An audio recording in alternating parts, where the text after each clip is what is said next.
Hello, welcome to the Richly or Poorly Show. My name is Dr. Stephen Dawson, and I'm your show host. Thank you for joining me today. Please visit shdawson.com/podcast and click on the link Offer to learn about the Richly or Poorly Show. Here you can familiarize yourself with the show. Please listen to, follow, and like the show on Apple Podcast, Spotify, and wherever you listen. And please remember to leave a show a nice review. Please share the show with your friends. Send them the link to my podcast webpage and offer to help them set up their device to subscribe to the show. Finally, please continue to email your questions and comments about the show to service@shdawson.com. The show's motto is unmistakable. Richly is goodly. Please consider how you define the term good as we journey through life together in your pursuit of defining the term richly in your life. Much to present today and unpack over the next several episodes. We will end today by stating and explaining a bit of the first principle for living life more richly. The pursuit of living life more richly means you have the ability to accomplish specific measurements and specific actions producing specific results in your life. You are able to measure in ways you never thought possible before you decided to live your life more richly. You will know your progress in your journey to live your life more richly as a result of listening to the Richly or Poorly Show. I do not wish to address the topic of politics in the Richly or Poorly Show. I do intend to discuss the topic of civics as part of how humanity forms societies. Let's start by defining a few terms to help us connect strongly in our relationship by holding a shared understanding. All definitions presented on the show are resident in the public domain as public knowledge, so there's nothing proprietary contained within these definitions. The term richly is a plural term.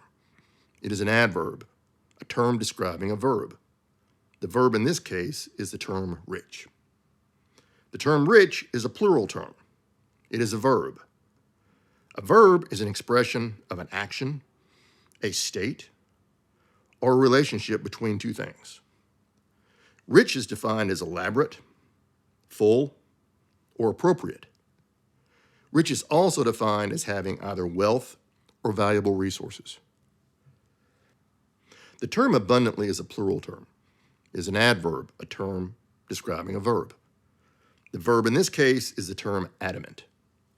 The term adamant is a plural term. It is a verb. A verb is an expression of an action, a state, or relationship between two things. Abundant is defined as very plentiful. Abundant is more than either rich or richly. So, rich and richly are only a part of abundant. Abundance is more than rich. The term wealth is a plural term. It is a noun. A noun states an attribute of a person, place, thing, or idea.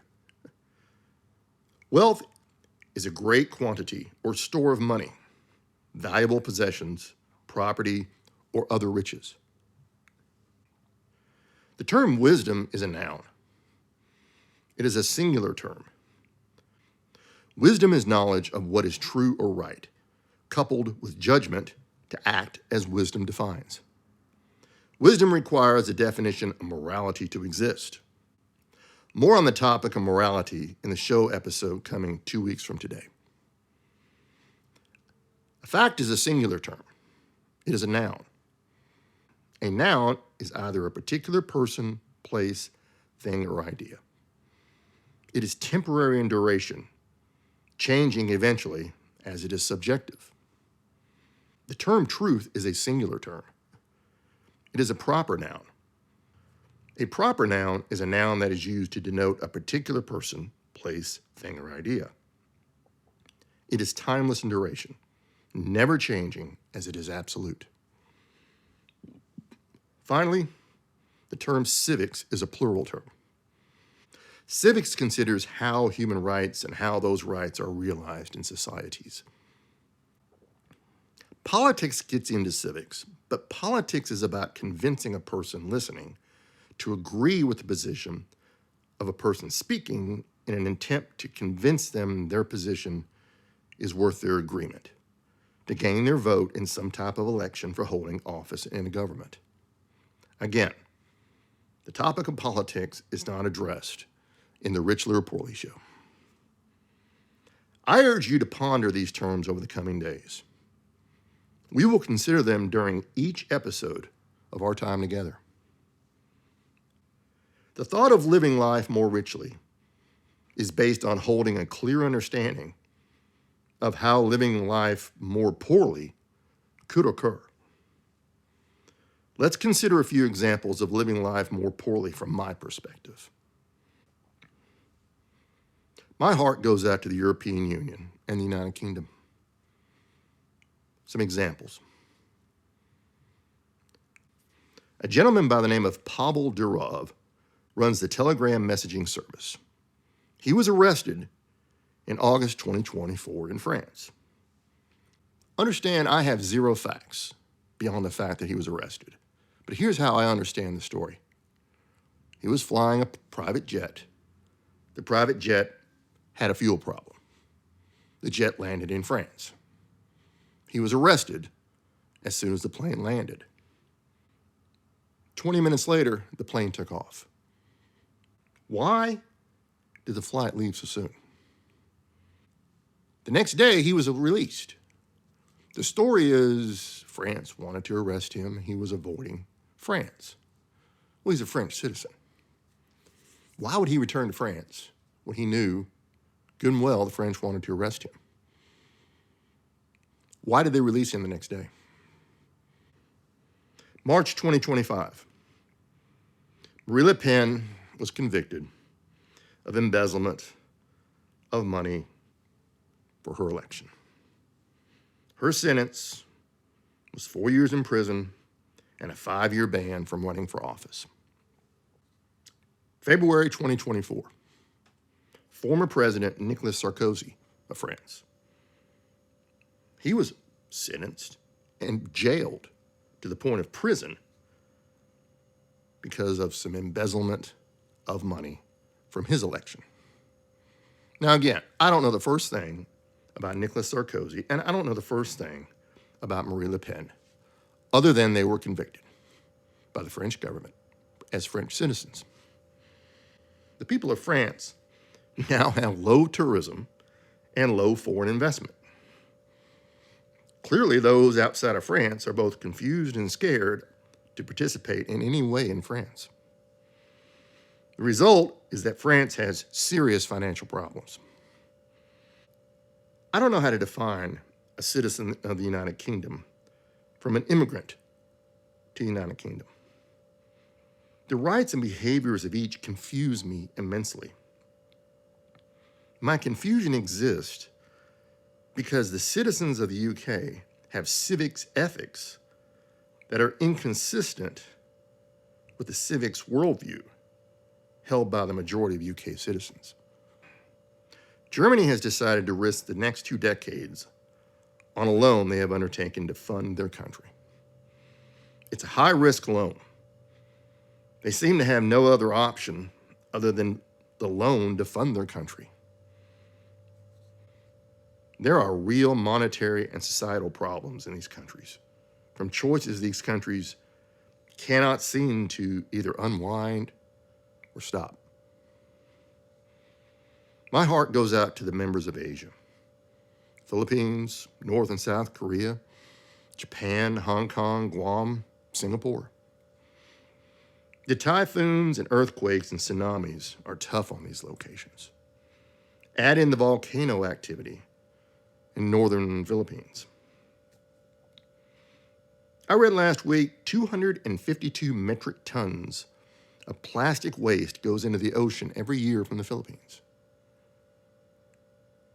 Imagine how many empty plastic water bottles it takes to form 100 pounds. Now, a metric ton is 2,200 pounds. Imagine how many empty water bottles it takes to form 2,200 pounds. That's 1 metric ton. Then imagine how how many empty water bottles it takes to form 352 metric tons.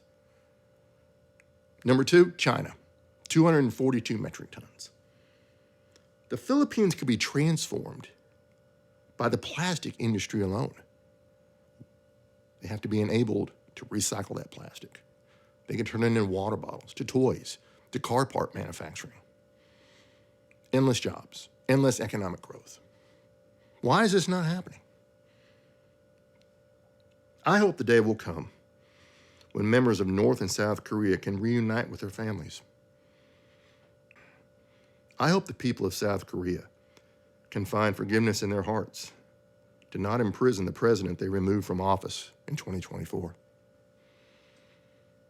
My heart goes out to North American members.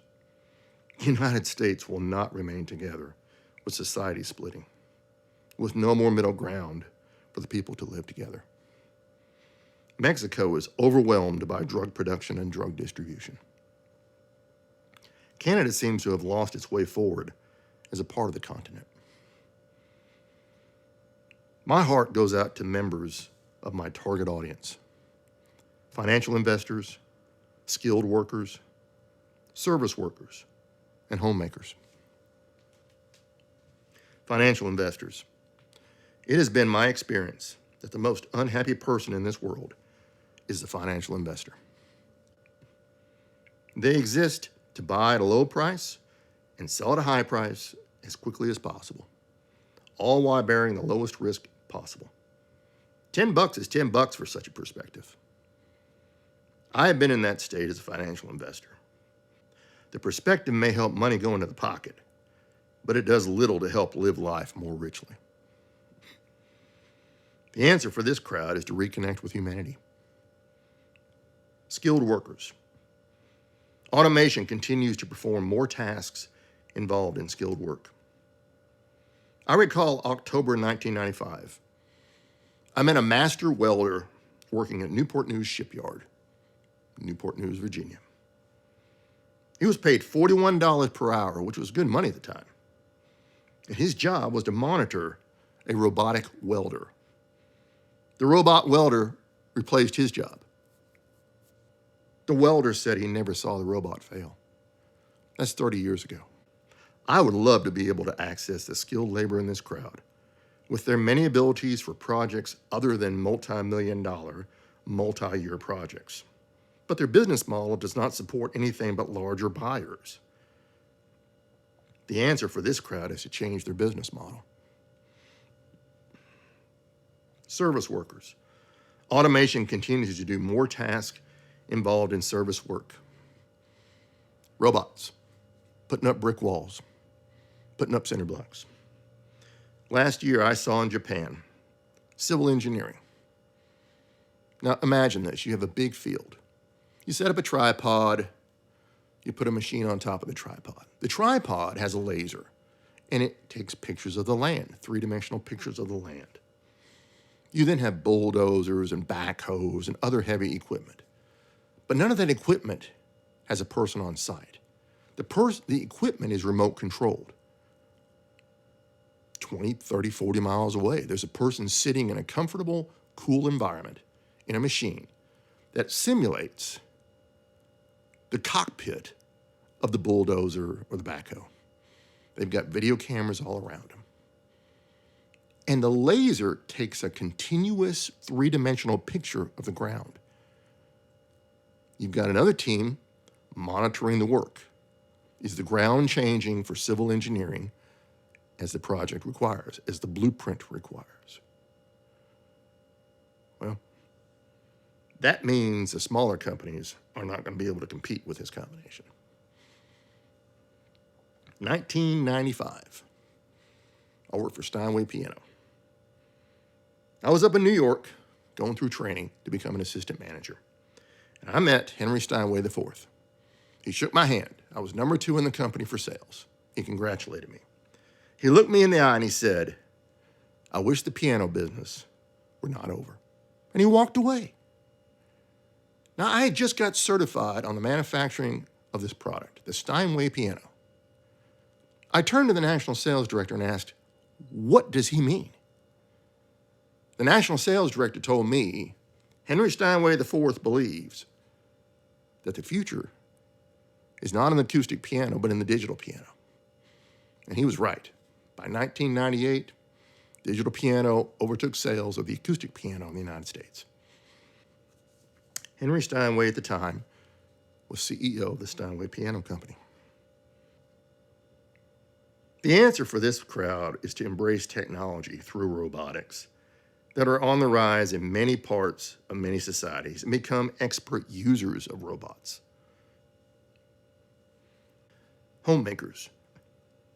The wonderment about artificial intelligence and home energy prices seems to be at the forefront of their thinking.